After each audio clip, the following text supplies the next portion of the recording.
ទីពេទ្យរត់យើងឥឡូវល្អខ្លាំងមែនទេបងប្អូនអ្នកគ្នាមកថ្ងៃមុននេះគឺខ្ញុំបានយកប្អូនខ្ញុំទៅពិនិត្យដៃបាទឆ្លោះ X-ray បងប្អូនអ្នកគ្នាដោយសារតែប្អូនខ្ញុំគាត់លេងបាល់បាទគាត់លេងបាល់គាត់ជះបាល់ល្អគាត់ជាអ្នកចាំទីចឹងទៅវាធ្វើឲ្យទង្គិចឆ្អឹងរបស់គាត់អាចនឹងក្រិចអាចនឹងអីចឹងទៅ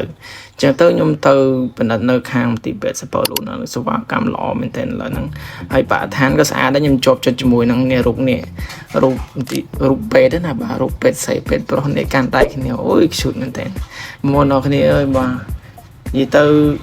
រស់រាយរាក់ទាក់សេវាកម្មទីពេទ្យរដ្ឋយើងឥឡូវគឺថាមានការវិវត្តច្រើនខុសពីខ្ញុំនៅតូចការពីខ្ញុំនៅតូចបងប្អូនអ្នកគ្នាគឺ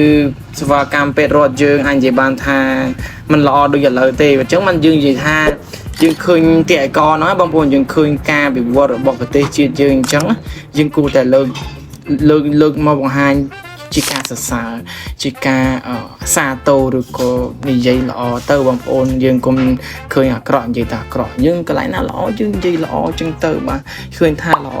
លោកគ្រូពេទ្យនេះវិជ្ជាជីវៈបាទអ្នកគ្រូពេទ្យនិយាយល្អដៃយើងមែនទែនហើយចំពោះសេវាកម្មក៏អស់កម្រៃមិនច្រើនដែរបាទអស់តម្លៃសមរម្យមែនទែនបើយើងធៀបទៅនឹងយើងទៅ clinic ខាងក្រៅបងប្អូនអ្នកគ្នាហើយឃើញថាបងប្អូនយើងច្រើនមែនទែនក៏ទៅទទួលសេវាកម្មបាទពេទ្យបងឯកយើងនឹងពេទ្យរដ្ឋយើងនឹងគឺច្រើនហើយក៏ខ្ញុំទៅជួបបងប្អូនយើងគាត់ទៅឆ្លោះដែរគឺកូនរបស់គាត់ហ្នឹងគឺធ្វើការនៅភ្នំពេញហើយត្រូវបានជួបគ្រោះថ្នាក់ចរាចរណ៍ហើយបុកដៃយកអីចឹងបាទក៏គាត់មកនៅឋានវិញមកឆ្លោះមើលនៅនេះបងប្អូនហើយចៃដន្យជួបគាត់ក៏សំណាលសួរគាត់ទៅថាអូសេវាកម្មមិនដែរល្អទេពេលរត់យើងនេះបាទល្អគាត់ថាល្អមែនទេហើយឃើញថាមានការវិវត្តច្រើននឹងទាំងបរិស្ថានណាមកទាំងបាទការស្វាគមន៍ទទួលរាក់ទាក់ការអង្គុយចាំមានលេខរៀងត្រឹមត្រូវ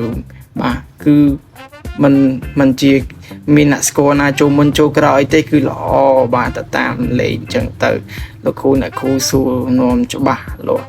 បាទហើយនេះបងប្អូនអើយបាទមានអីសប្បាយចិត្តជាងហ្នឹងឯងបានឃើញសេវាកម្មសុខាភិបាលរបស់កម្ពុជាយើងមានភាពបានណារលូននិង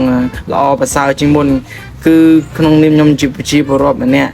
ដែរគឺពិតជាត្រេកអរនិងសប្បាយចិត្តជាពេលក្រោយហ្នឹងហើយបងប្អូននេះហើយទៅពីតំណបាទដំបងចូលកន្លែងយើងយកចាំរឿងលេខរៀងសិនហើយមកតំណទៀតគឺទៅឆ្លោះហើយក៏ទៅពេទ្យបាទទៅកន្លែងបោកថ្នាំអញ្ចឹងទៅឲ្យអ្នកគ្រូបាទបើកថ្នាំឲ្យលេបទៅតាមហ្នឹងហើយវីដេអូនេះក៏មានតែប៉ុណ្ណេះបងប្អូននេះយើងជួបគ្នានៅវីដេអូក្រោយអរគុណដែលបានទស្សនាជួយចុច complete ចុច like និង share បាទវីដេអូហ្នឹងផងបាទសម្រាប់នៅក្នុង YouTube ចុច